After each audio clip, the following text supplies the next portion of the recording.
Aš pasidalinsiu savo žiniomis, netiesioginėmis žiniomis, o kartu ir tiesioginėmis žiniomis, netiesioginėmis apie Stasį Šalkauskį, nes man teko bendrauti su jo sūnumi Juliumi Šalkauskiu, fiziku. Aš mokykloje labai domėjausi fiziką, teorinę fiziką ir vykdavau pas jį teorinės fizikos institutą. Mes kalbėdavomės ne tik apie kvantinę mechaniką, bet ir apie jo tėvą Stasį Šalkauskį. Tai greta to, ką man pavyko perskaityti per savo akademinę karjerą apie Stasį Šalkauskį, dar panaudosiu taip pat ir savo prisiminimus iš pokalbių su jo sūnumi. Ir tiesioginė prasme teko gana nemažai pabendrauti su Andriumi Konickiu.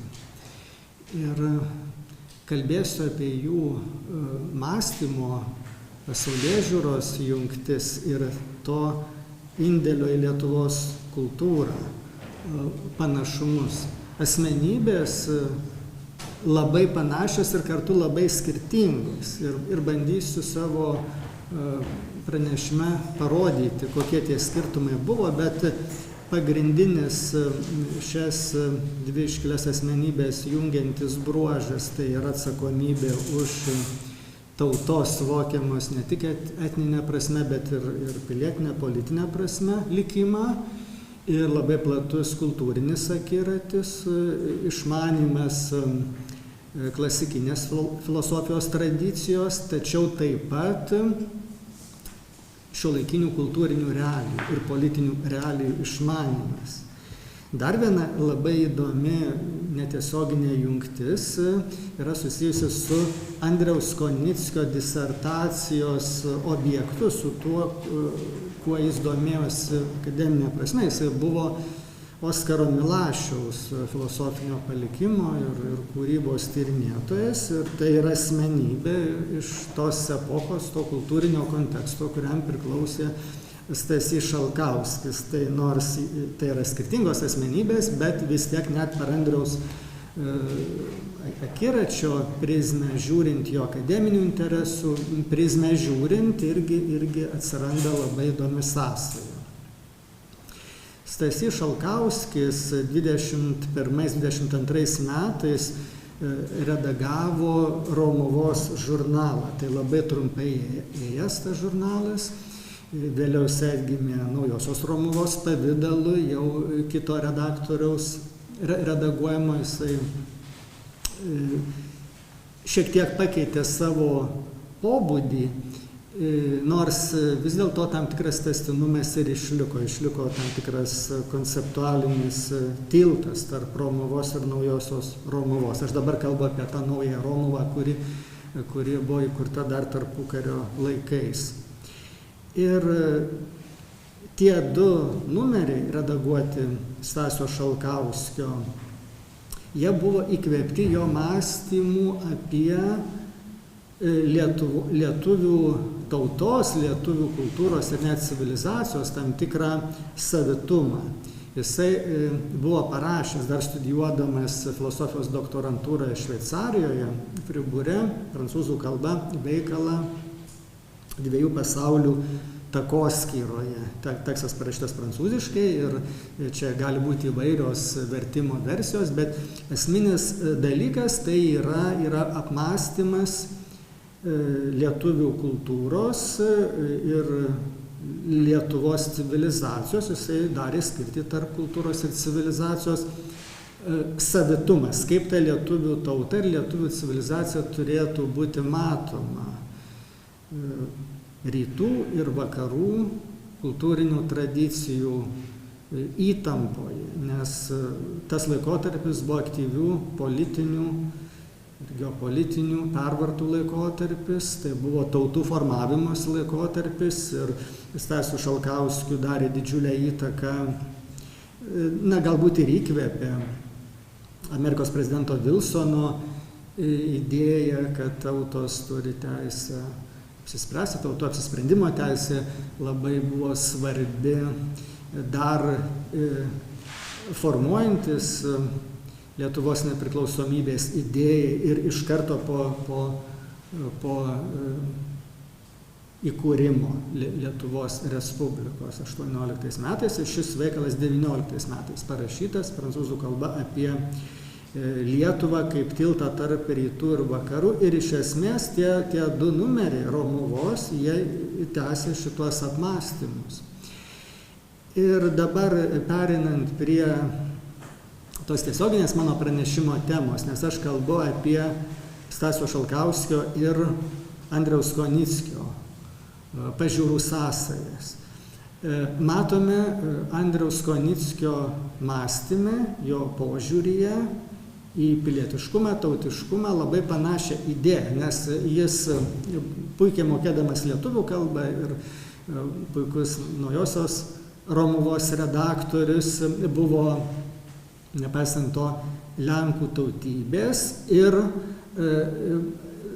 tas jo etninis pagrindas visiškai netrukdė, o priešingai net pasitarnavo tam jo gebėjimui telkti skirtingas tautas, ypač skirtingų tautybių Vilniaus intelektualus ir kadangi jisai turėjo labai tokią didelę akivaizdžią asmeninę charizmą, tokį telkėjo talentą ir to, kuris geba įsipareigoti ir rūpintis.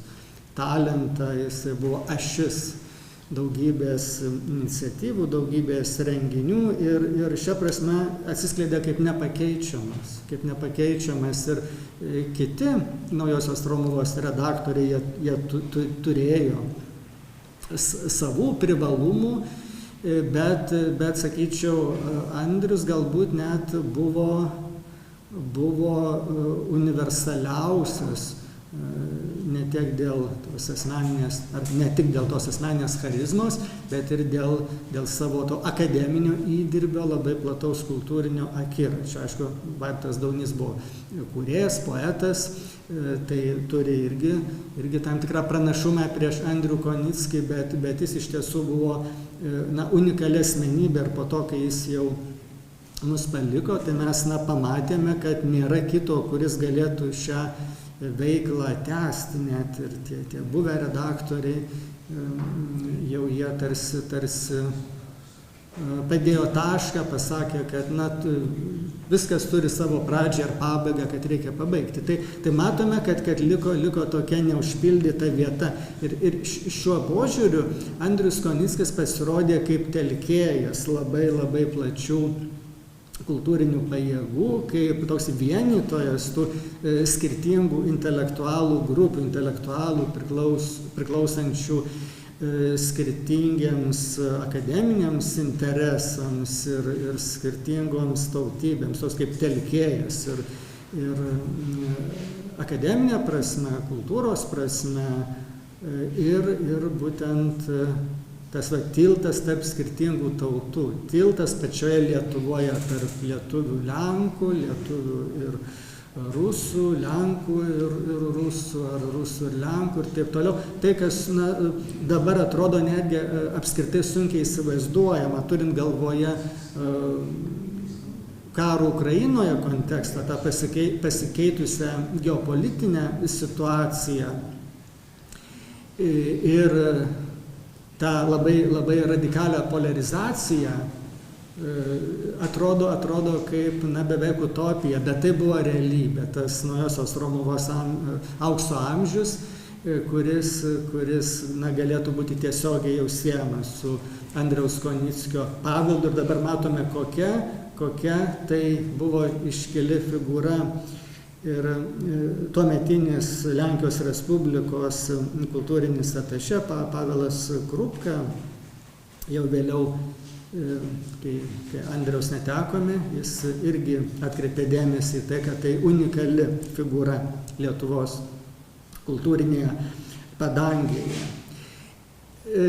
Tiek Andrius Konickis, tiek Stasys Šalkauskis buvo ne tik eruditai, intelektualai ir mąstytojai bei akademiniai tyrėjai, bet ir pedagogai.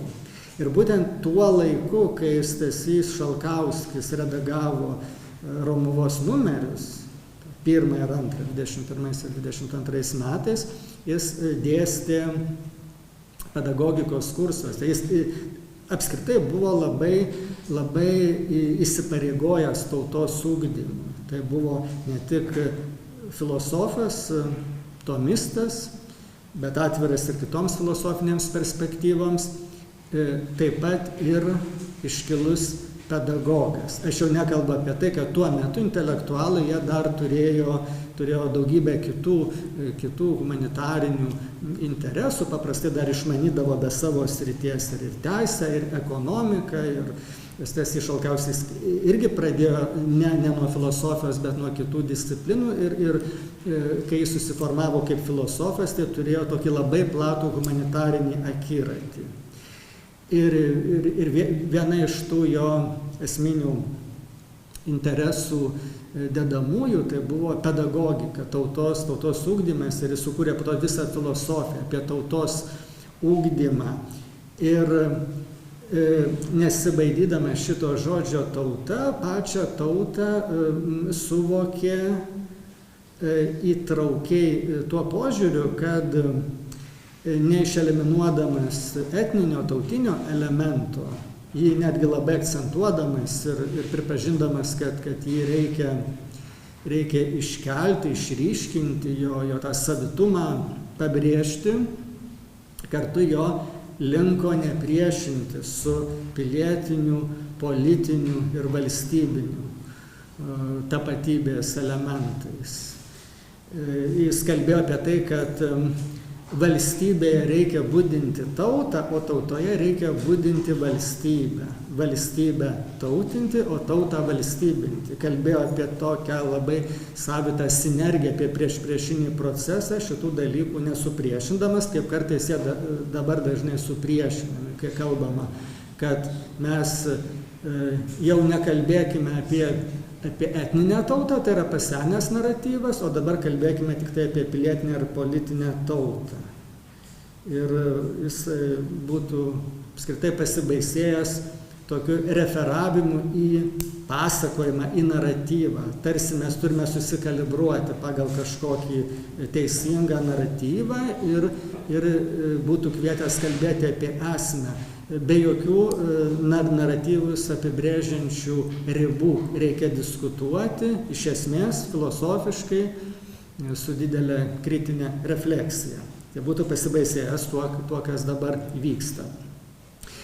Ir tas labai platus mąstymas apie tautą, ateinantis iš klasikinės filosofijos, ateinantis iš Aristotelio, Tomo Akviniečio ir tų jau šiuolaikinių filosofų, ypatingai Vladimiro Solovjovo, kurį jisai tyrinėjo, bet kartu ir kritiškas buvo jo atžvilgiu, rašė apie jį teorinius darbus, tai būtent ta disertacija, kaip tik skirta Vladimirui Solovjovui. Remdamasis klasikinė mąstymo tradicija, jisai gebėjo tiek savo pasaulėvaizdį struktūrinti pagal tam tikrą hierarchiją, bet taip pat ir savo tą politinę filosofiją, socialinę filosofiją irgi labai gražiai struktūrinti, iškeldamas į pirmą vietą tą trinarę struktūrą gamtos, kultūros, religijos.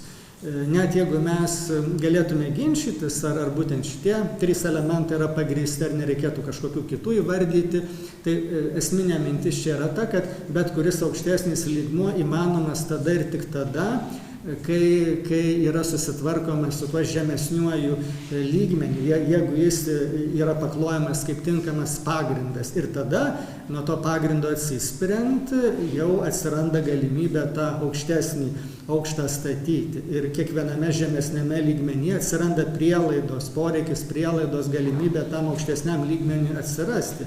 Na ir tas gamtos lygmuo ar prigimties lygmuo, jeigu mąstytume Aristotelio ir Tomo Akviniečio paradigmos kontekste, tai būtų sveikos prigimties lygmuo. Ir taip pat gamtos, kuri sudaro prielaidas kultūrai lygmuo. Sveika prigimtis ir teisingai suvokta gamta sudaro prielaidas skleistis kultūrai. Visų pirma, steigtis ir skleistis kultūrai. O sveika kultūra sudaro prielaidas jau žmogaus dvasiai, kuri Stasio Šalkauskio filosofijos atveju jau su religija buvo siejama. Tai būtent tai dvasiai skleisti sudaro prielaidas. Ir jeigu nėra atsižvelgiama į gamtą prigimtį, negali būti kultūros, ir jeigu nėra sveikos kultūros, nėra prielaidų žmonių dvasiai skleistis ir nėra poreikio tiems giliams dvasiniams dalykams atsirasti ir plėtotis. Ir žmogaus santykių su ta pamatinė tikrovė, su transcendencija plėtotis. Tai va štai tas toks sistemiškas, labai konkretus, o taip pat ir labai konceptualus mąstymas, ateinantis iš esmės iš Aristotelio ir Tomo Akviniečio, leido Stasiui Šalkauskiui padėti Lietuvos filosofijos pagrindus. Tai jis ne tik 1500 filosofinių terminų sukūrė ir gali būti laikomas lietuvių filosofinės terminijos pradininku, bet gali būti laikomas apskritai šiuolaikinės, ar gal tiksliau reikėtų sakyti moderniosios Lietuvos filosofijos pradininku, nes jeigu šiuolaikinę suvoktume kaip apskritai šiuolaikinę, tai tada ne, bet tos vėlesnės negu senosios ir tos, kurie prasideda su XIX amžiaus pabaiga, XX pradžia, tos jau moderniosios, kurios pradžia sutampa jau ir su Lietuvos valstybės pradžia. Tai jisai yra tėvas tos moderniosios lietuvių filosofijos ir ta visa modernioji lietuvių filosofija kaip kultūros filosofija formavosi ir Stasys Šalkauskis yra pradininkas tos linijos, kurią vėliau plėtojo ir Antanas Maceina ir daugelis kitų lietuvių mąstytojų, ir ta linija ateina iki Arūno Sverdiolo, kuris jau yra hermeneutinės kultūros filosofijos atstovas. Tai matome tą ištisą plejadą mąstytojų. Taigi pačios filosofijos kaip kultūros filosofijos supratimas leido pačią kultūrą labai giliai filosofiškai pagrįsti. Ir tas pagrindimas, jis nebuvo tik tai teorinis, bet ėjo kartu su dideliu asmeniniu įsipareigojimu, su ta ugdymo dimensija, kurią mes matome Šalkauskio tekstuose ir Šalkauskio veikloje, ir jis iš tiesų buvo labai aktyvus, ugdydamas studentus. Ir čia ne tik apie ateitininkus galima kalbėti, ir apie kitas studentų korporacijas. Bet būtent tuo metu, kai jisai redagavo Romovą, jo ta akademinė veikla daugiausia buvo susijusi su Lietuvos kaip tilto tarp rytų ir vakarų apmąstymu. Jo tas teorinis mąstymas šita kryptimi formavosi ir kreipėsi, bet taip pat labai aktyvi pedagoginė veikla buvo vykdoma. Tai dėl to mes, kai mąstome apie tai, ką reiškia šita Lietuvos kaip tilto tarp rytų ir vakarų idėja, mes turime būtinai mąstyti jo pedagoginės veiklos kontekste. Jisai turėjo galvoje apie lietuvių tautą, kuri turėtų būti ugdoma taip, kad neprarasdama savo savasties, ji galėtų aktyviai megzti dialogą su tom skirtingom kultūrom, skirtingom tautom. Ir čia galbūt pats įdomiausias momentas yra tas, kad Šalkauskis nemanė, kad lietuvių tapatybė, kuri turi ar galėtų turėti savo substancišką esmę, jinai turėtų kažką paaukoti dėl galimybės būti tuo tiltu, turėtų kažkokį kompromisą daryti, tam, kad jinai tuo tiltu galėtų būti, nes galėtume argumentuoti, tarkim, kad jeigu tokiu tiltu jinai nebūtų buvusi ar negalėtų būti, tai tada jinai negalėtų savo savasties išlaikyti, tai tada tas buvimas tiltu, jisai būtų kaip neišvengiamybė, kaip būtinybė tos savarankiškos savasties išlaikymo. O ta savastis jau niekaip nebūtų susijusi su ta tilto logika ir tada tai būtų kaip neišvengiamas dalykas.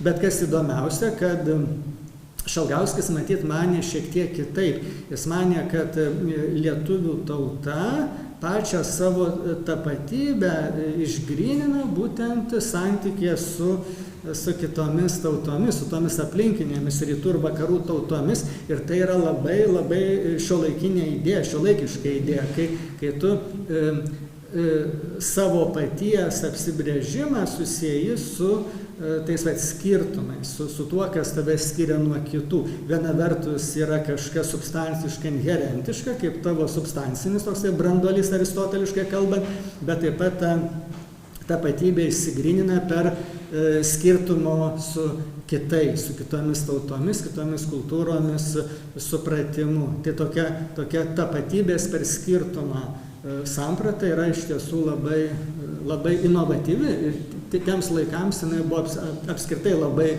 labai neįprasta, nes tai buvo laikai, kai tautos ne tik kūrė savo valstybės, bet jos buvo karštakraujės, karštakošiškos, jos agresyvios buvo, nes tos jaunos Europos tautos, ką tik atsiradusios, jos mąstė, bet taip kaip šiuolaikinis, jau ne visai šiuolaikinis, bet neseniai mąstęs filosofas Karlas Šmitas buvo įsitikinęs, kad tu steigi savo savastį per skirtumą su kitu, bet ne taip, kaip suvokęs Šalkauskis, o kaip savo ir priešo skirtį. Savo ir priešo, savo svetimo, savo priešo skirties pagrindu. Tai tas tautų bendravimas buvo konfliktiškas tuo metu ir matėme tos ir šovinistinės, ir agresyviai nacionalistinės ideologijos klestėjo ir tuo metu Šalkauskis buvo labai šiuolaikiškai, žiūrint iš mūsų perspektyvos, jis kaip iškilus intelektualas aiškiai suvokė, kad Europos tautos turi bendrauti, kad Europa yra ta bendra civilizacinė erdvė, kurios vienas kertinių ramsčių yra visų pirma krikščionybė, katalikybė, taip pat visa klasikinė kultūra, ypač graikų metafizika, romėnų teisė ir kartu tautos dar turi ir savo tam tikrą tai, kas nesusiveda į universalią Europos esmę. Tai, kas su etninė kultūra, su šaknimis yra susiję ir sugebėjo taip labai gražiai suderinti, sukalibruoti. Ir galbūt tas gebėjimas vienyti kultūras atėjo iš tos religinės Stasio Šalkauskio į religiją orientuotos, į tikėjimą, dvasingumą orientuotos pasaulėžiūros. Ir čia galbūt yra skirtumas palyginti su Andriumi Konickiu, kurio santykis su religija buvo komplikuotas. Aš tai tiesiog žinau iš pirmų lūpų, pirmų rankų, nes teko bendrauti. Tai čia vienas esminių skirtumų. Bet apie tautų bendravimą ir gebėjimą kurti kažkokią bendrą civilizacinę erdvę, tai šiuo požiūriu tarp jo ir Stasio Šalkauskio tikrai daug yra sąlyčio taškų.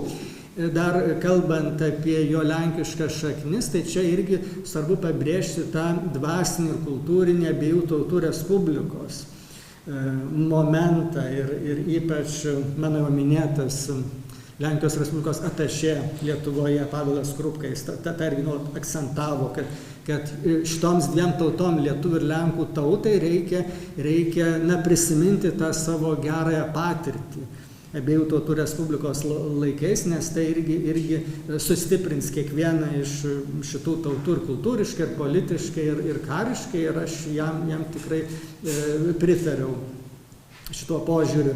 Tai manau, kad naujoji Romuva, tuo metu, kai Andrius Konickis buvo redaktorius, tapo išskirtiniu Vilniaus ir visos Lietuvos kultūrinio gyvenimo reiškiniu ir jau jam išėjus dėja tas reiškinys pasibaigė, tai nebūtinai reiškia, kad niekada neatgims, bet kol kas mes turime tą lakūną, turime tą tarpą Ir tada matome Andriaus Konickio asmenybės mastą, nes jis buvo labai, labai kuklus žmogus, jis likdavo visų šešėlį ir atrodė, kad vyksta daugybė renginių ir jie tokie labai spūdingi, iškilus, o jis kaip pelytė kažkur pasislėpęs. Tai dabar, kai jau viso to nėra, mes matome, kas buvo gerąja prasme kaltas, kas buvo ašis ir tas kristalizacijos centras ir kristalizacijos ašis va šitų visų renginių.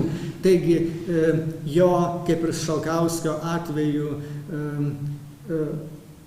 erudicija, sąlytis su kultūrinė tradicija. Jis kaip filosofas buvo konservatyvus, dėl to, kad ir tyrinėjo tą klasikinę ir tarpukario laikotarpio Lietuvos filosofiją, ir konkrečiai Oskarą Milašių. Tai šia prasme buvo klasikinis ir konservatyvus, panašus labai Šalkauskį išskyrus religinės pažiūras. Ir dėl to tas gebėjimas telkti skirtingų kartų intelektualus kaip tik ir buvo grįstas šituo, tokiu nesveiku protu ir erudicija. Ir šio požiūrį jisai buvo nepakeičiamas, nes Naujoji Romuva, skirtingai negu tokie žurnalai kaip, pavyzdžiui, Naujasis židinys ar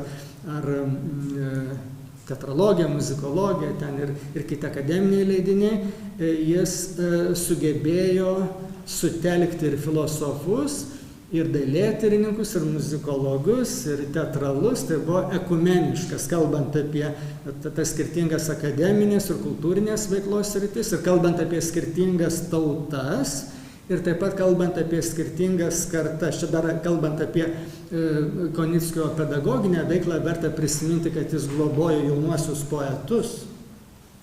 Ir šiaip studentus globojo ir nuolat prie Naujosios Romuvos ten sukdavosi jaunųjų poetų, jaunųjų prozininkų, jaunųjų filosofų. Tai tikrai turėjo tą pedagoginį talentą ir čia iš tiesų yra labai, labai svarbi jungtis. Tai mano išvada būtų tą tokį impresionistinį pristatymą dabar susumuojant, kad nepaisant galbūt ir skirtingo kalibro tų asmenybių ir tam tikrų pasaulėžiūrinių skirtumų, tai buvo dvi dvasiškai giminingos asmenybės. Ir neatsitiktinai Stasys Šalkauskis įkūrė Romuvą ir jos 2 numerius trumpą laiką redagavo 21-22 metais, ir Andriaus Konickio, kuris buvo vienas iš atkurtos Naujosios Romuvos redaktorių. Tarp jų iš tiesų daug yra jungčių ir mes iš tiesų galbūt galėtume ir patyrinėti Andriaus Konickio filosofinių tekstų, jo pažiūrų sąsają su jo kaip organizatoriaus veikla, kaip visuomenės veikėjo veikla, nes mes turime jo akademinius tekstus ir prisimename jo organizacinę veiklą, jo kaip visuomenės veikėjo veiklą, bet reikėtų tokių sisteminančių kažkokių mąstymų ar studijų ar tyrimų, kad jis taip labiau į mūsų kultūrą būtų rašytas kaip svarbi asmenybė. Ačiū. Tai linkime profesoriau jums tą ir padaryti. Vienam trumpam klausimui liko laiko. Aš trumpai paklausiu. Tai Šalkauskio matyti plačiau galime matyti kaip ir Andriaus, tai ir žydinių įtaka, Taip, be abejo, taip. Tai gal galima kalbėti ir apie Šalkauskį, ir apie Andrių, kaip apie tokius, ne vien Naujosios Romuvos, bet tos kultūrinės publicistikos, tokio fenomeno formavimo, kai Kantopolis sakė, kad ideologija ir politinės priešpriešos amžinai trūdo 20 amžiui. Tai asmenybės, kurios tas priešpriešas įveikė. Taip, čia galbūt reikėtų... Taip, aš apie tai jau nekalbėjau, turint galvoje, kad Stasys Šalkauskis ne tik šį žurnalą redagavo, tai čia yra skirtumas palyginti su Andriumi Konickiu, nes jis gerokai ilgiau metų ir būtent su ta Naujaja Romuva Taip, labai, taip, o požiūris į kultūrą taip labai panašus, taip tolerancija, taip tas gebėjimas įtraukti ir tas gebėjimas bandyti. Jis visada sakydavo, na pabandykim, nesakydavo, kad va tikrai pavyks arba tikrai nepavyks, sakydavo, pabandykime, gal pavyks ir dažniausiai pavykdavo. Tai va, labai kūrybiškai ir labai optimistiškai, tai tokio va optimizmo kažkokio tokio gero, būtent gero avantiūrizmo, tokio nebijojimo rizikuoti, nes mūsų tarpukario Lietuva tiek daug pasiekė dėl to, kad jinai buvo labai jaunatviška, labai veržli, to tokio dvasinio veržlumo, to optimizmo mums dabar labai trūksta, mes tokie nusivadėję, visi, nors visko lyg ir daug, bet tokie dvasiškai pavargę. O ta pirmoji respublika buvo labai gyvastinga. Ir Andrius, jisai į jį pažvelgus atrodytų, kad reliktas gerąją prasme iš tos pirmosios respublikos, toks labai optimistiškai nusiteikęs, nes turint galvoje, kaip kai kuriuos dalykus buvo sunku įgyvendinti ir suorganizuoti, tai keista, kaip jam tai pavyko, nes dabar net keletas žmonių nepadarytų to, ką jis padarė. Tai vienas žmogus optimistiškai nusiteikęs, turintis platų kultūrinį akiratį, tiek daug padarė. Dėkuoju dar kartą, kad paplojom pranešėjai.